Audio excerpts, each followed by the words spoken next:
اللہ کی رحمت سے انسان اس وقت مایوس ہوتا ہے جب وہ اپنے مستقبل سے مایوس ہوتا ہے۔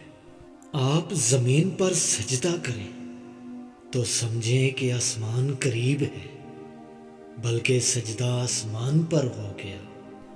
آپ کا ہونا آپ کی اولاد کے لیے باعث رحمت ہونا چاہیے، اور آپ کا ہونا آپ کے والدین کے لیے ندامت نہ ہو۔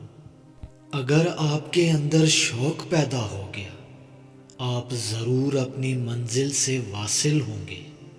تحقیق کرنے والا تقدیس سے محروم ہو جاتا ہے۔ جو اللہ والا ہو جاتا ہے اس کے پاس ویسا ہی علم آنا شروع ہو جاتا ہے۔ فضل کی تلاش بھی فضل ہے، اور فضل کا انتظار بھی فضل ہے۔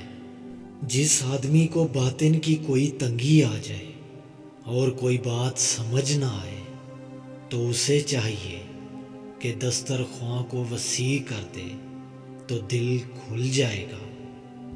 چور تو ضرورت کا نام ہے، اندر سے بندہ برا نہیں ہوتا۔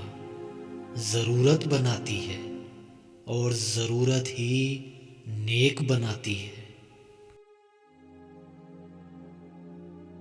جس چیز پہ آپ کو غرور ہے یا کم از کم فخر ہے، وہ آپ اللہ کی راہ میں لگا دیں تو پھر آپ کا مسئلہ حل ہو جائے گا۔